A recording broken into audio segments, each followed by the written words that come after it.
Welcome to the next lecture in electric circuit analysis. We were discussing the circuit problems, and in this we will discuss some of the circuit laws. So the first thing that we are going to discuss in this particular chapter is basically the Kirchhoff's laws.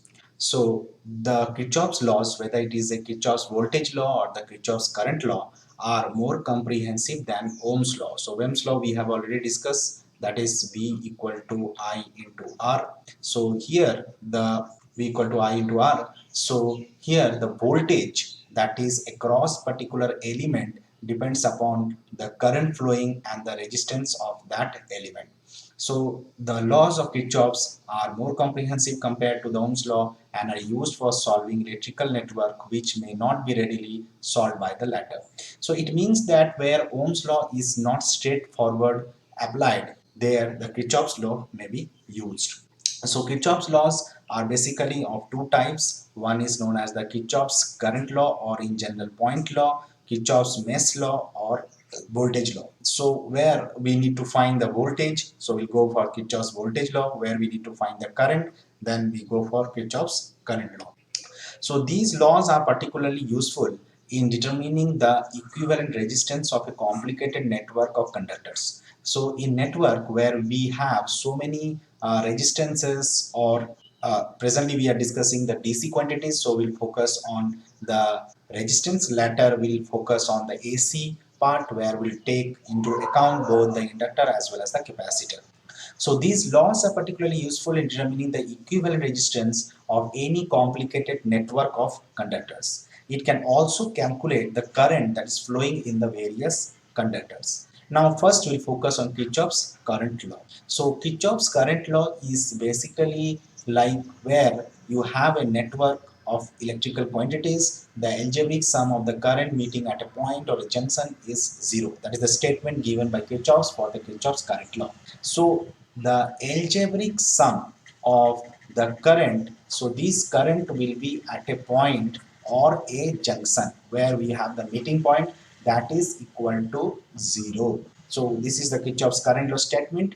It simply means that the total current leaving a junction is equal to the total current entering the junction. Since we have done that the sum of the current is equal to 0, this current may have the positive sign or negative sign depending upon the direction of the current flow. So if the algebraic sum of the current is 0, it means that the total current which is entering the junction is equal to total current which is leaving the junction.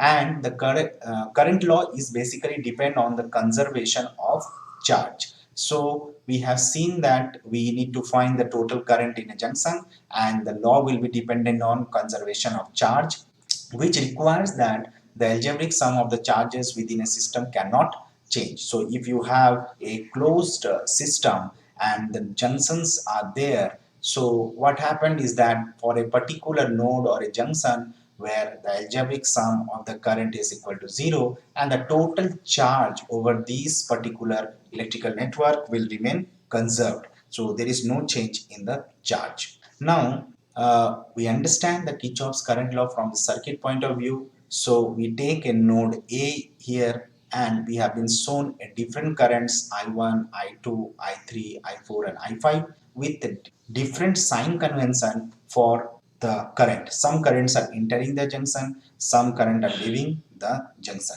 So if we take the current entering the junction is positive and current leaving the junction as negative, so we have to take two sign of our own, whether we want to take some current entering positive or current leaving positive, it depends upon us. So if we take for this example that current entering the junction is positive and current leaving the junction is negative, then we can write an equation where I1 have a positive sign because it is current entering, I2 is having a negative sign because the current is leaving the junction. Similarly, I3 and I5 both are leaving, whereas I4 is entering. So these current which is entering the junction and leaving the junction, the algebraic sum is equal to 0. And if we take the positive part on one side and the negative part on other side, we will get I1 plus I4 is equal to I2 plus I3 plus I5. It means that the incoming current is equal to outgoing current, and the net sum of the current at a particular junction will be equal to 0. So that is Kirchhoff's current law. The same thing we can have one more example where at a particular junction node the total current entering is I and the current leaving the junction is I1, I2, I3 and I4. It means that the current I which is entering the junction is equal to sum of the current which is leaving the junction, can be given as I equal to I1 plus I2 plus I3 plus I4. These concept of Kirchhoff's current law we are going to use in most of the circuit problem where we need to find the current across a particular node or element.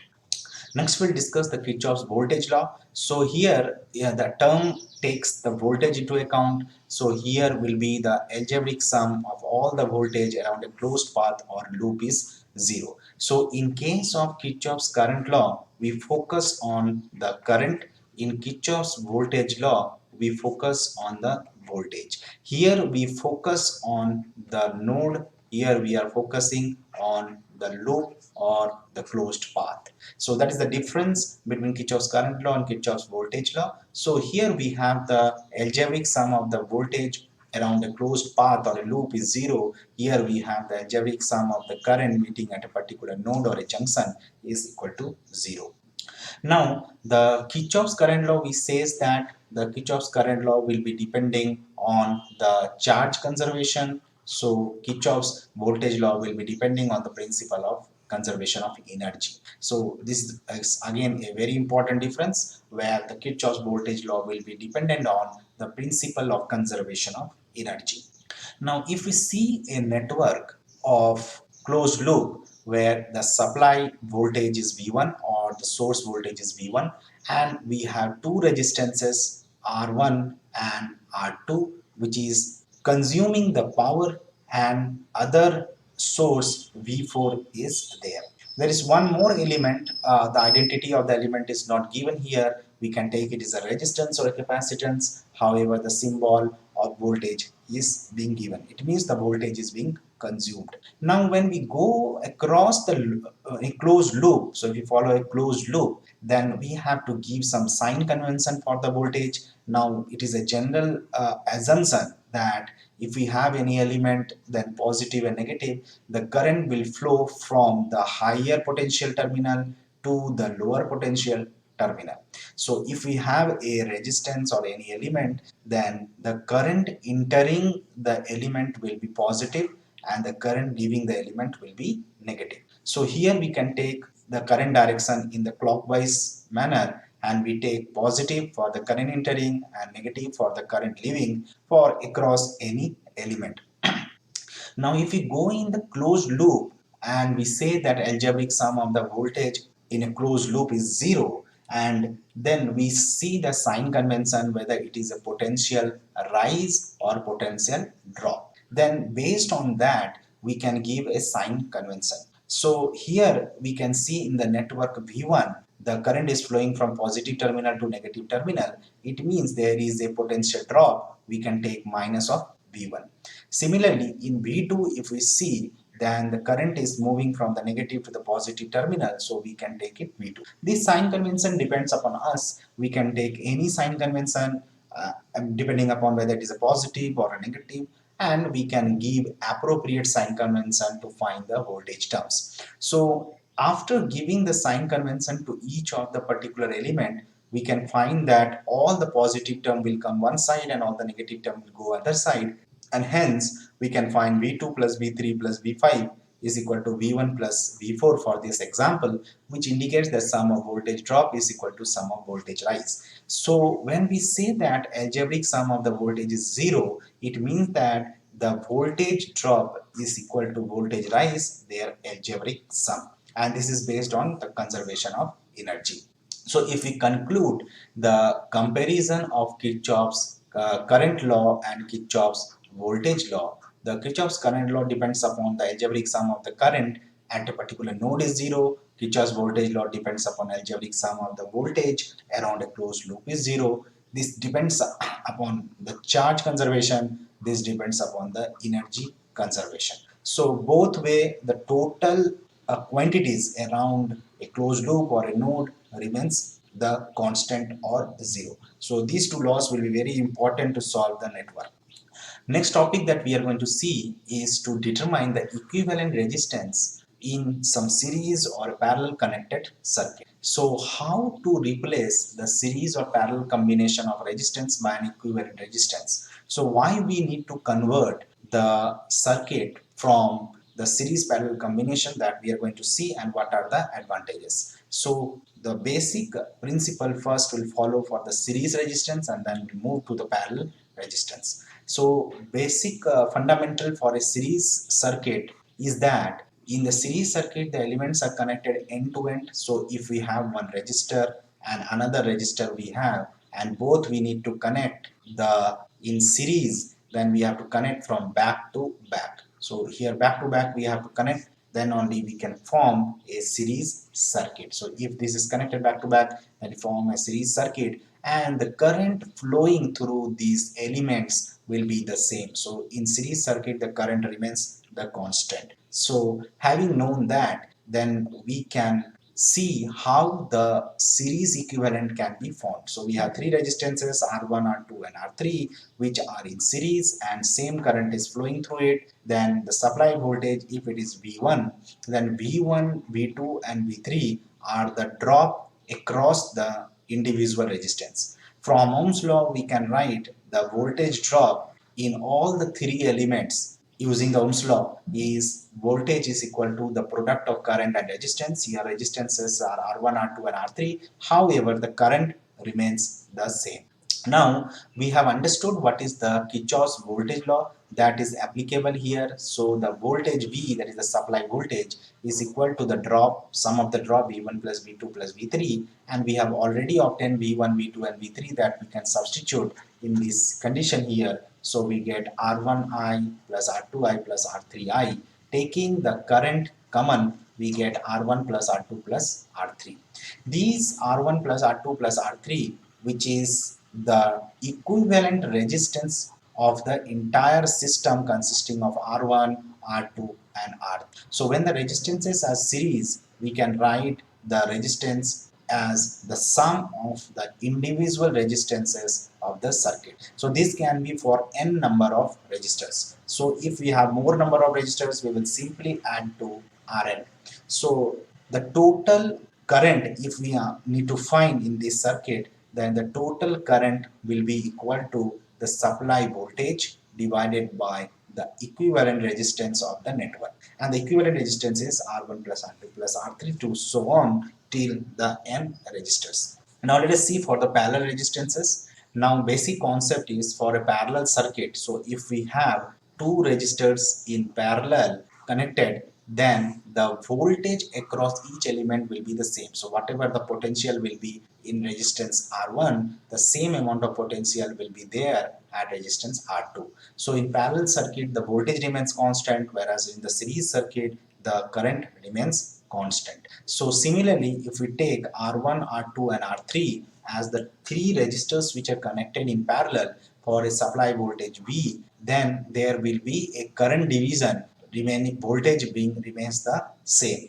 So the current which is flowing in the network as the total current I will be distributed as I1, I2 and I3 in the three resistors. So if we apply the Ohm's law again in the three resistors, so we can find the individual current I1, I2 and I3, where the voltage remains the same for all the three elements and the resistances changes R1, R2 and R3. So we know that the current is equal to voltage by resistance. So these we can use to determine the current across each particular element. And now these three nodes are same, so we can apply the KCL in this node.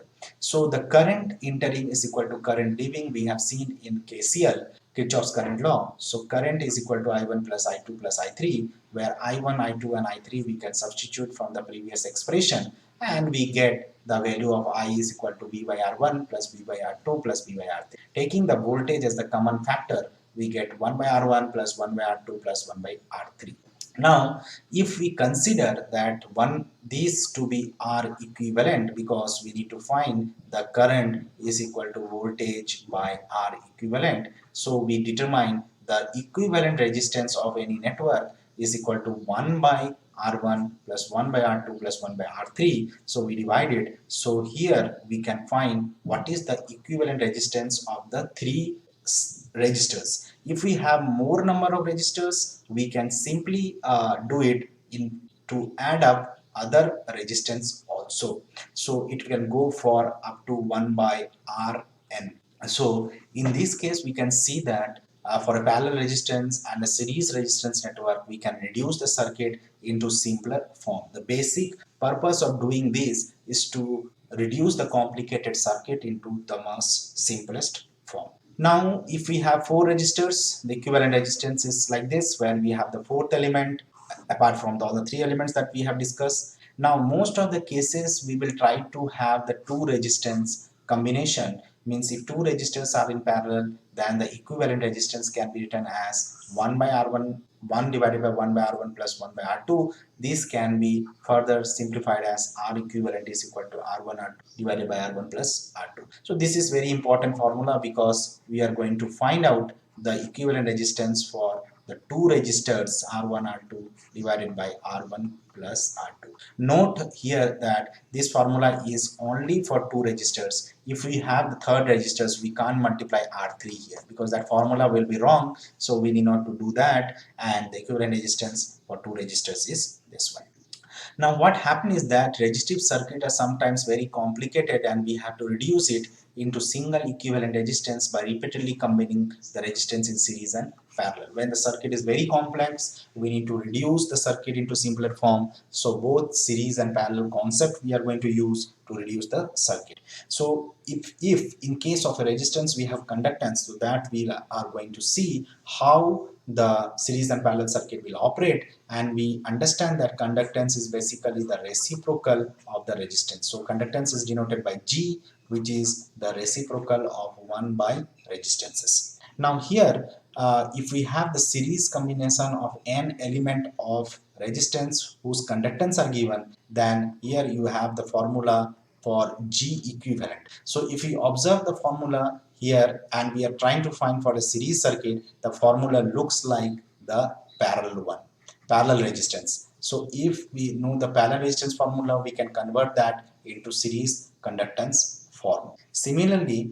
if we have the resistances series combination in parallel, then for the two conductances in series, we can write G equivalent equal to G1 G2 by G1 plus G2. So these formula look similar to what the two resistances are parallel. But however, since we are using the conductance, it will be for the series circuit.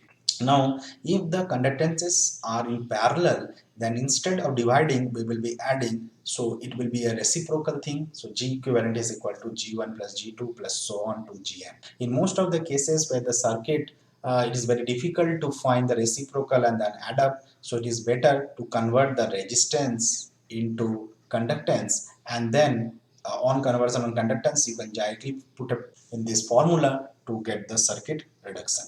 So conductances in parallel combine as do resistance in series. So these two statements are important. When you have the conductance in series, it combine to resistance in parallel. When you have conductance in parallel, it combine to resistance in series.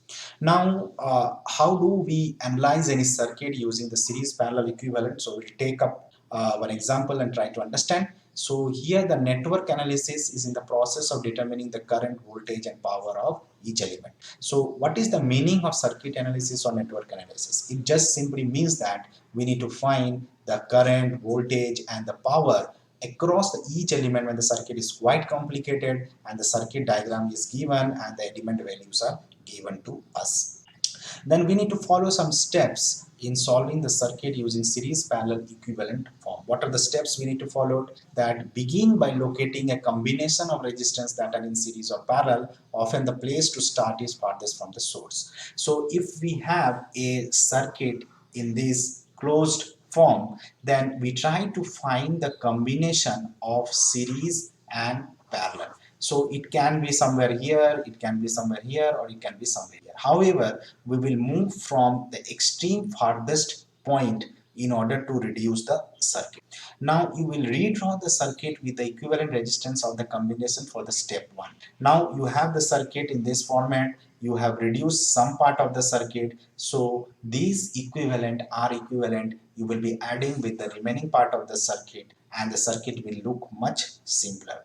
Now you have to repeat the step 1 and 2 until the circuit is reduced as far as possible. So the circuit which was very complex, now you have to reduce the circuit into smaller format using the combination of R equivalent for the series parallel concept. Now this is not always true because it is not possible always to reduce the circuit into simpler format. So in that case we need to follow some circuit theorems that we will see later ahead. So basically we are ending up in this circuit, we are ending up with a single voltage source in series or parallel with a resistance and a closed loop is being formed. So we have to solve the final equivalent circuit and determine the current and the voltage, then transfer back one step and solve for additional unknown and current and voltage. So once we have obtained the last step, it will be easy to go back and find the current and voltage across each particular resistance, and the results back to back we have to find, and this will be repeated for the original circuit. So we have to check whether all the KCL is satisfied at each node and the Kirchhoff's voltage law is satisfied in each loop and the power is at to be 0. So we know that the power in a closed loop is basically 0. So whenever we are trying to find the resistance current voltage, we need to first just check whether the power across a closed loop is 0. So we'll take up one example to understand what we have discussed the steps. So we can see that some original circuit where we have taken one circuit, very simple circuit, two resistance R2 and R3 and one resistance R1. Both all these three elements are different. One is for 10 ohms, 30 ohms and 60 ohms, and a source is there for 90 volt. Now these circuit can be reduced into a simpler format by properly visualizing the circuit. So if we visualize, we see that R2 and R3 are in parallel. So we have to move from farthest point. So if you move from the farthest point, we try to find the equivalent of R2 and R3. So we get one equivalent of R2 and R3, that is 20 ohms. So two resistors in parallel, we form the formula R2 R3 divided by R2 plus R3. So this formula will give you the equivalent resistance at the farthest point. Now we see that these two resistors are in series. So now we can add up R1 plus R equivalent to reduce the circuit into much simpler format of having 30 ohms, because the 10 ohms and 20 ohms will add up and will form 30 ohms as a single resistor in series with 90. So we have a single circuit. So basically if we need to find the current here, so current is basically 90 volt divided by 30 ohms. So we are getting 3 ampere as the current flowing in the circuit. It means the total current we are able to find out. Once we are able to find out, so the current I, that is the total current, is basically 3 ampere. So these 3 ampere current will be divided into the parallel path. So that will be given by I2 and I3. So that we can easily find out having Kirchhoff's current law. So here, since we know the value of the current I1, so what is the voltage drop across R1, that is also easy to find out, because the current into resistance, using Kirchhoff's current law we can find what is the I2 and I3, and similarly we can find other quantities. So that is basically the advantage of using the series parallel combinations, where we can find the voltage in each elements, we can find the current in the entire circuit or across the each particular elements. Now the next topic that we are going to take is the voltage division and current division in a particular circuit. So first we'll follow the voltage division. So when a voltage is applied to a series combination of resistance, a fraction of the voltage appears across each of the resistance. We know that for a series circuit, the current remains the same. So if we have the source here, then the same current will be flowing. However, the voltage will be divided, V1, V2 and V3. So V1, V2 and V3, which are the voltage on the particular resistance in a series circuit, is being divided for the source Vs. So that we need to find. So let us take an example where R1, R2 and R3 are the three resistors which are connected in series. So it means the current flowing will be the same, that is I.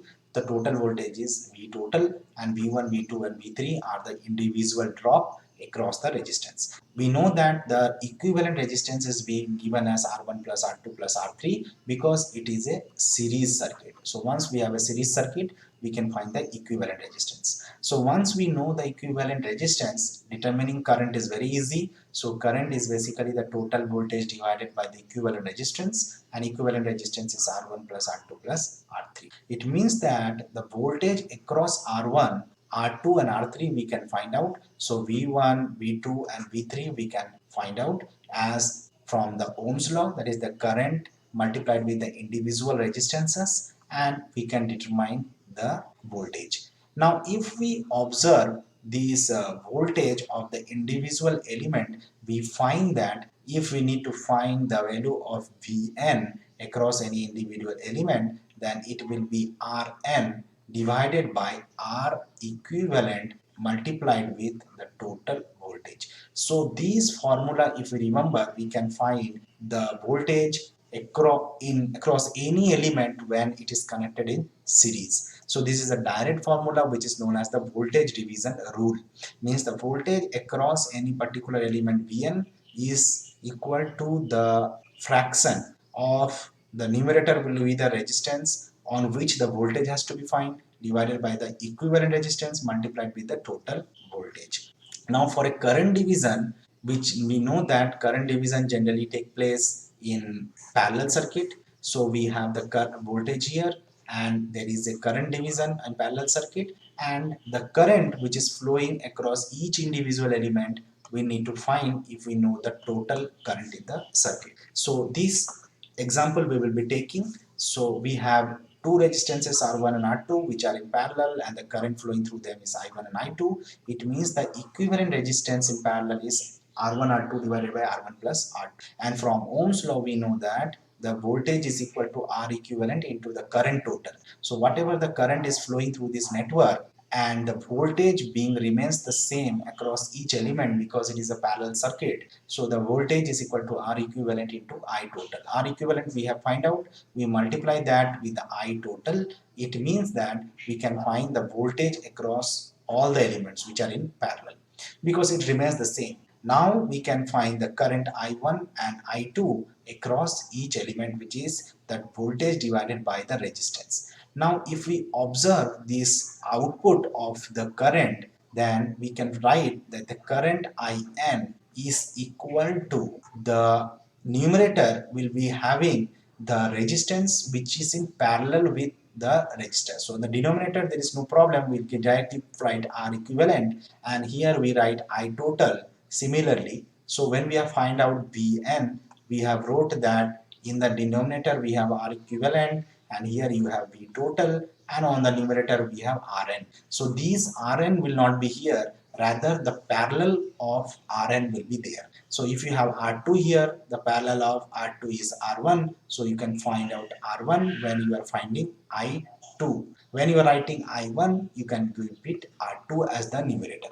So in this way, we can find the current across any particular element when the resistances are in parallel. If you have the conductance in parallel, it can be shown with this formula I1 and I2. So either we have the resistance or conductance, we can usually use this formula voltage division or the current division rule. This is very important rule when the circuit is very complex and we need to find the current or voltage across each particular element. Now the last topic that we are going to take for chapter 2 is basically star delta transformation, which will end up our chapter 2. So star delta transformation is necessary when the identification of parallel or series combination of resistors often lead to a significant reduction in the complexity of the circuit. So we have already seen that if you reduce the circuit in parallel series combination, the complexity of the circuit will reduce, but this is not very easy. In situation where such combination do not exist, then star delta conversion proved to be useful. Now what is star delta conversion and why we are doing that, we are going to see, but for the time being you understand that you have the parallel series combination is not possible for a circuit, so we go for star delta transformation. So in the star delta transformation, we see it that any particular network can be represented in various forms. So here we can see that there are three resistors RA, RB and RC, which is connected in the form of a pi network. Here we have three resistors RA, RB and RC, which is represented in the form of a delta network. You have three resistors R1, R2 and R3, which is represented in the form of a T network. Here you have R1, R2 and R3, which is represented in the form of a star network. So if we find the equivalent resistance of all the four cases, we will get the same thing.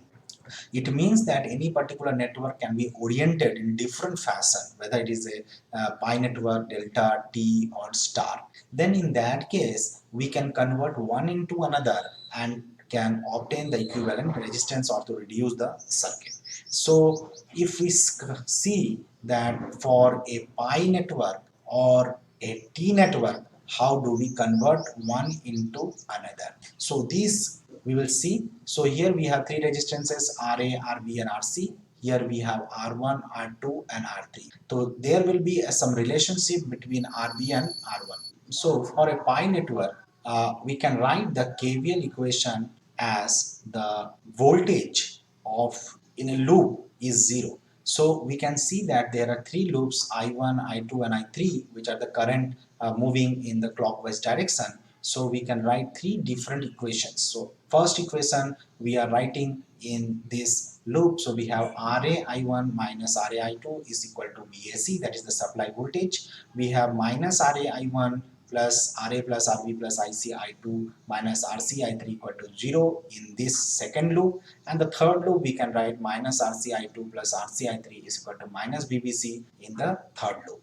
So these KVL equation we can write for a pi network. Similarly, we can write a KVL equation for a T network. So for a T network, we will be having two different equations because there are two different loops. So the equations are R1 plus R3 into current I1 minus R3 into I3 is equal to VAC.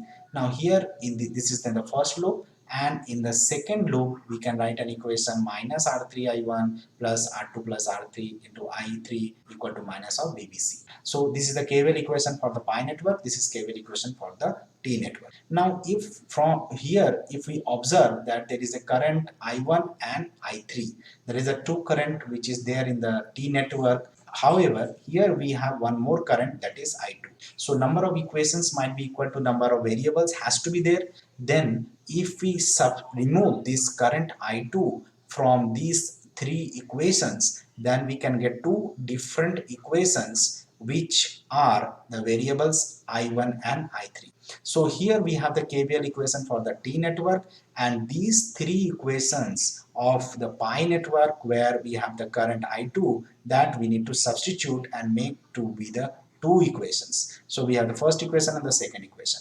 Now if we compare these two equations of the T network and pi network with the variables the current I1 and I3, then in that case we can equate the elements because these two equations are same. So on equating the element and comparing, we get the value of R3 is equal to RARC divided by RA plus RB plus RC. So here we can see that element where we can determine the equivalence of this quantity R1 plus R3 is this, R3 we are getting this RARC divided by RA plus RC. So we can use that and try to convert the star to delta conversion. It means that if we want to convert this network star to delta or delta to star, we can have the relationship between the individual elements. So on converting the star to delta, we get the values of RA, RB and RC, which is the delta formation in the form of the function of the star quantities, that is R1, R2 and R3. So we get RA, RB and RC, where we see we have in the numerator we have constant thing, so this numerators remains the same, whereas which is the product of the individual resistances in a loop, and the denominator is changing. So that some rules we have to observe that. So if we see here, when we try to find the value of RA, we can find that in terms of R1, R2 and 3. So that similarly, if you want to find the value of RB or RC in terms of R1, R2 and R3. So this is the formula for star to delta conversion, and this is the formula for delta to star conversion, where we have R1, R2 and R3.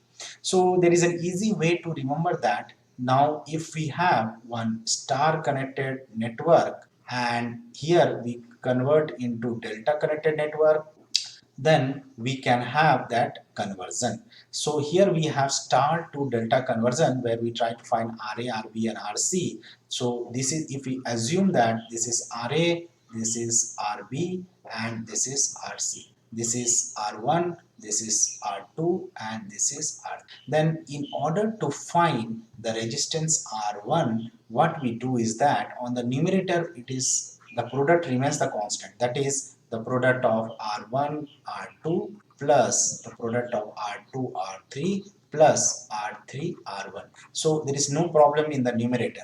Now if we see that the register which is further not connected with these two components of RA will be in the denominator. So RA will have the denominator. This I have written into some different format of the register. So RA, the denominator will be R3, RC denominator will be here this register, because these two are not connected, that is R2, and R3 here RC, RB, this is RB will be having the denominator as R1. So in this way, if you observe the circuit, we can easily convert the star to delta. Similarly, if we want to find the R1, R2 and R3, so this is your R1. So R1 is basically, if we see the numerator is basically changing, denominator remains the same, that is the R equivalent, RA plus RB plus RC. So here if we see that when we need to find R1, this is the, in the numerator we have the product of these two branches, that is RA into RC. If you need to find R2, that is the product of these two branches. If you need to find R3, that is the product of these two branches. In this way we can convert the star to delta and delta to star conversion. So we have completed the chapter 2 of electric circuit analysis, where we have discussed the Kirchhoff's voltage law, Kirchhoff's current law, how to find the resistance in series and parallel, and how do we use these resistances in series parallel concept to solve the circuit, and we have seen the star to delta conversion. So chapter 2 we have more focus on how to reduce the circuit, and now in chapter 3 we'll go into the theorems like Thevenin's, Norton's, superposition, maximum power transfer theorem and so on. Thank you for now. See you in the next lecture.